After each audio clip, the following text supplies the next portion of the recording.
All right, so I'm Ken Levine, the creative director of Irrational Games, and I am here with... Nate Wells. I'm the art director of Irrational Games. Shawn Robertson, lead artist. And normally we, I just came off an E3 where I made a big deal out of saying, well, we don't talk over our demos. We let our demos speak for themselves.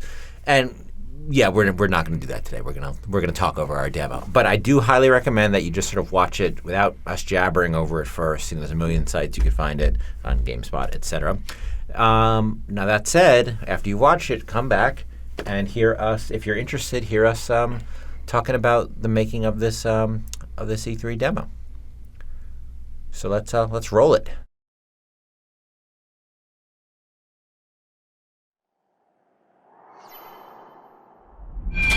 I love that logo. That's us.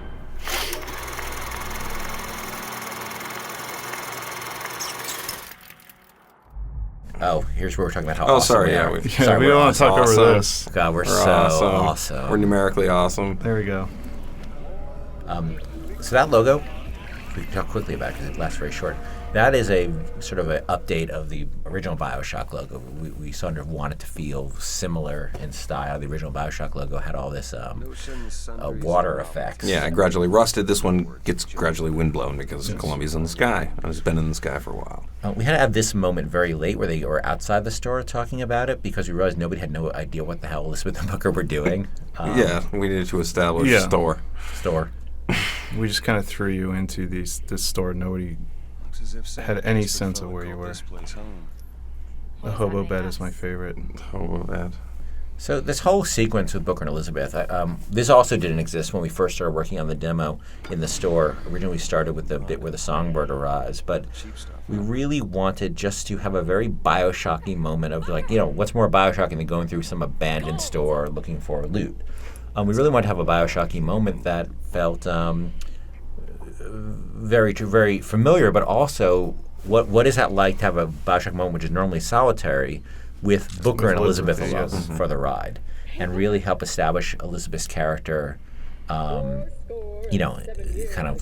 before you get to the serious drama stuff, which you just sort of like to hang out with Clowning Elizabeth. around wearing the Lincoln mask. And that's something, that wasn't written early on. This was a reaction to what was going on in the store. So we started building props for the store, and we had Lincoln masks and we had these gold busts that, writing these scenes was a reaction to what was actually in the store. Yeah, we saw, we see, the gold bust was there, and I'm like, oh, well, wouldn't it'd be cool if Elizabeth thought this was real gold and give her a little bit of business.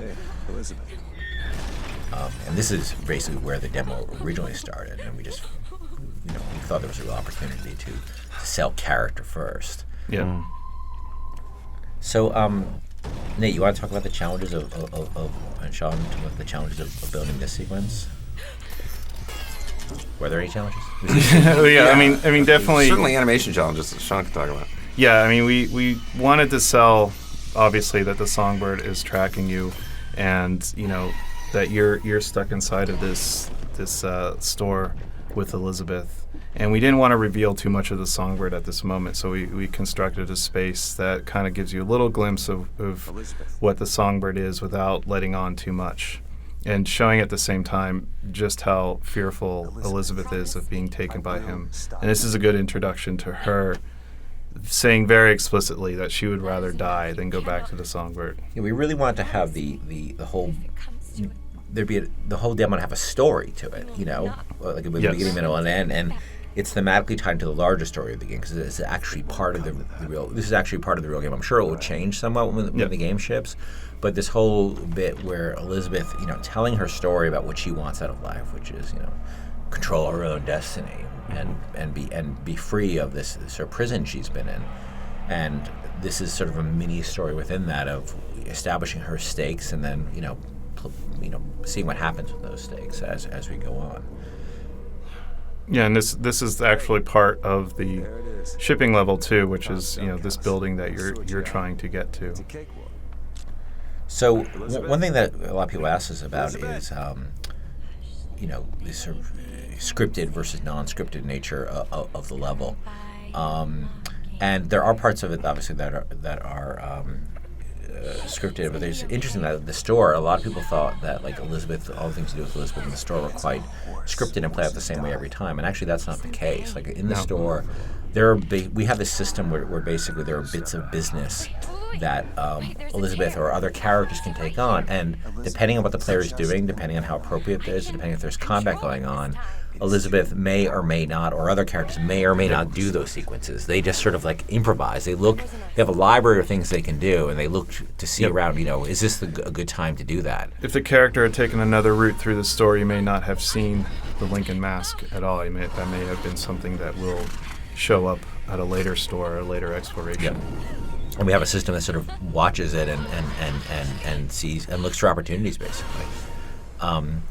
And we're going to talk more about that later, but I think it's when you watch a system at play and seeing Elizabeth just sort of reacting to you now, and we're sort of working through that. That has a million kinks, so we're working through all those kinks. That is really going to be a really interesting component of this game and make everybody's play experience feel quite different. Yes, that's true. That bit right there was interesting. The New York bit. Nate, you want to talk about how that came about? Sure. We really wanted to communicate that Liz only had moderate control of her powers, and one of the reasons they need to get to Comstock House is that Liz is losing control of her powers. It's getting incredibly dangerous for her to use them. And we pitched a bunch of different things to show that. Initially, it wasn't a horse; it was a dog, which was too small visually. Initially, the park would just get nicer, and then it got stranger with different plants, a sort of primordial forest. And then we realized that none of that was going to read. And Stephen and Ken sort of simultaneously came up with this idea. We had some modern assets. We gave it a shot, and it almost immediately worked. And then we spent some time after that refining it. But those assets we just had sitting around from our prototype of the game, which we never made, and which we never talked about actually before. We never told anybody about that game. We still haven't told anybody about that game, sure. and that's still a top secret thing. But all of a sudden we had all these assets. Like a day later, Stephen had put together that whole New York scene. The movie marquee came later, but, but that to really set the time, exactly what time it was. So here we have you in the midst of the Vox occupation here. This is another example of our system putting AIs doing stuff as you're walking up the stairs. Yeah, and the AIs, we have the ability, like you saw that guy beating up the other guy a moment ago. AIs can just sort of look around to each other opportunistically and say, like, hey, I'm available to do something cool. And then the other AI would say, yeah, well, why don't you come beat the crap out of me? Yeah. And they'll just sort of dynamically do that if that opportunity is available. If it makes sense in the context of the situation. Getting this working in the actual game, which, you'll see, is like, what if the player turned around and started running the other direction? Elizabeth will have to, walk in the other direction or follow him, and that scene still needs to play out and make sense. So that's, we have all these very complicated systems. And those systems are more than just curry. It's more than just a behavior system to make the city look alive. It can provide gameplay opportunities for the player, too. So it's, something you want to perceive and keep an eye on. Here's a bit of the aesthetic of what we decided for the Vox Populi. When they take over an area of the city, the original thought was that they make it bleed. And that led us to the idea that, they basically paper the city with these red sheets, these red rags, and it gives the overall impression that the buildings, these rich, affluent buildings, are actually bleeding onto the street. And it also gave them their color, which is red. Yes. To have as compared to the founders who sort of built the city, the Vox Populi are sort of imprinting themselves on top of the city. Yes. So you have to have the original aesthetic of the founders underneath, and then the Vox Populi aesthetic. And you can see the Vox Populi here dressed in, their normal clothes, but they've painted themselves red.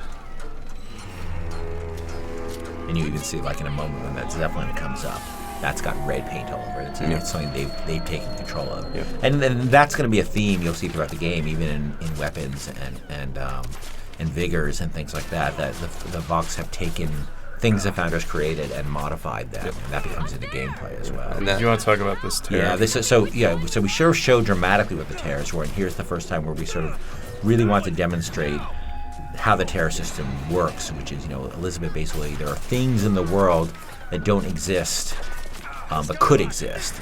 And Elizabeth, you have a choice of which of those things is brought into existence in our world. And and each of the a lot of the combat environments you have when Elizabeth is with you, you'll have these opportunities, and Elizabeth has there's some kind of resource system which we'll be talking about later, where she can't bring in everything to existence. You have to make choices. Yeah, here's another one.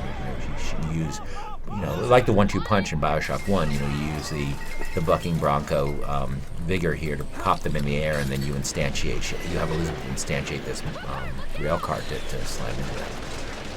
Yeah, and you'll see later on this turret too, where she says that she can't bring it in. Yeah, because she's out of that resource. Yep. You're going to want to bring in this turret, but you're not going to be able to. So you have to, think carefully about, how you use those tears. This is a good place to start talking about the Skylines and the AIs on the Skylines. We had done an early animation previs of these guys on Skylines, and I gave the direction to the animator during the previs that I really want them to look like the cliff divers that you often see. The guys are jumping off like 50-foot cliffs and beautiful swan dives, and they hold that form forever. And he did this amazing animation showing, these guys jumping these high distances, and it's great that we managed to get all this stuff that you're seeing in game is systemic. These guys are riding the Skylines, that they can zip back and forth on them, with the greatest of ease, no pun intended there, but completely systemically. And that's the challenge of this game, is you have these things that look quite cinematic, like this Zeppelin appearance. That Zeppelin was just brought in dynamically through the security system. And the player here could either try to shoot down the Zeppelin, with his regular weapons, or bring in turrets and things like that, or in the version we're showing here, Booker's going to try to actually board the Zeppelin and destroy it from within. But that's a player's choice, and that's that's the challenge of this game, is these very cinematic feeling things that are actually quite within the player's control. And so we really want to get that idea across in this demonstration. To show that sort of the player's ability to choose of how he deals with these different problems and sort of the challenges that he's going to face getting up there.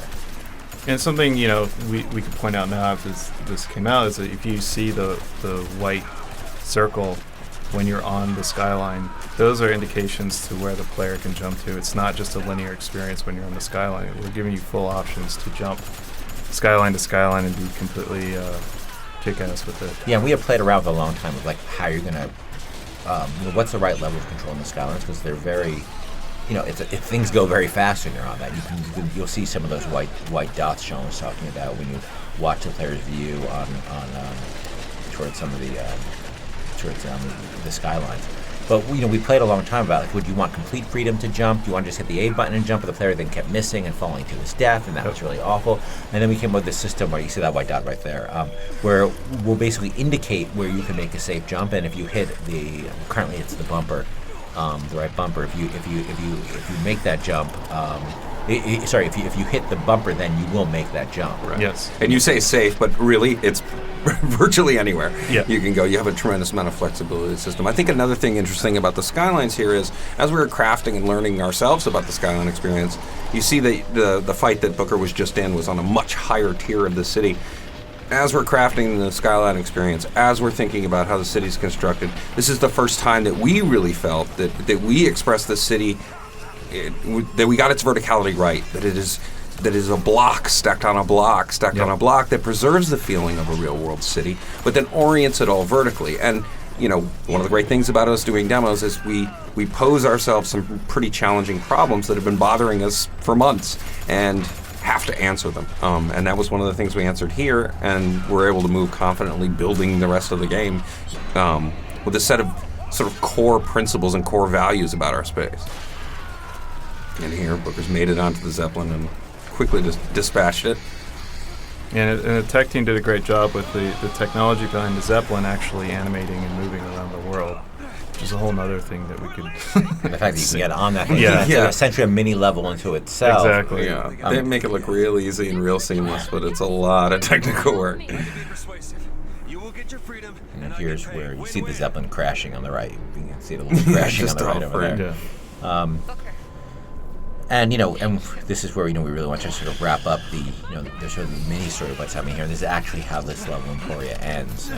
Songbird shows back up, and he's about to kill you, tosses you, and sort of play out the drama here of Elizabeth. She's established her stakes already. Yeah. She doesn't want to go. And really here, we've got Elizabeth and a giant monster, and John Mangill, the guy who animated this scene, had to sell that Elizabeth is sacrificing herself, making the ultimate sacrifice for you, so that you can live. And John's working with these very intimate animations of Songbird touching Elizabeth and her hugging him, and he's huge and she's tiny. And him turning away like they're like in a lover's quarrel almost, and getting that not wanting to look at her, making that work in a with a young woman and a 30-foot mechanical bird creature is not trivial. And that caused us to go through this scene, through the animation, well, through the trivial, animatic, but second by second. Also, not having the luxury of cutting cameras and taking optimal angles. Like we had to do this all from the point of I'm laying on my back looking up at it. See, I put Washington crossing the Delaware painted on the top of that dome. You don't even see it. That's just one of the things making video games. For shame. And that's something we talked about. We talked about it. We debated which painting would be on the inside of the dome, and I think you see Washington's knee. And we had a different one at first, and I'm like, no, that's not the painting. And the video's over. Yeah, but in the game you'll run into it. In the game you'll see it. And it's funny. We look back on this and the amount of work and the amount of arguments, and some things you were so you're always certain that it's like that's going to be so important. And then it turns out to be not important at all. And then something else you think is going to be not going to matter at all. People really tune into it. Yep. I think what was thrilling for us on this demo was that we sort of tried to take all the things that were the most challenging for us, the things we were most scared of, like Elizabeth. Elizabeth as a human. Elizabeth the human in the world. Yeah. Sorry, I cut you off. No, I'm saying that was one of the things absolutely terrifying to me. And, doing demos like this where we need to show and not tell the audience, because we always joke that we don't ship with the game. The audience needs to understand what they're seeing without us. Really forced us to get these systems and animations and art, like all that stuff into place, and as you can see in the demo, really make it work. And I think for us, all these things we were most scared of Elizabeth, and just being with her in the world, and because we can't script her all the time, you just walk around, you're doing one scene, you run in the other direction, you start shooting somebody, and all the systems, and that's obviously in a demo we have a lot more control over what the player does, but in the actual game, that's all the problems started becoming very apparent to us while working this through. How do you navigate a vertical city? How do you do that with a companion? How do you engage in combat on the Skyline without it getting totally overwhelming? And we learned so much doing this. There was because when you work on games, you tend to sort of generally you're sort of filling the glass up equally.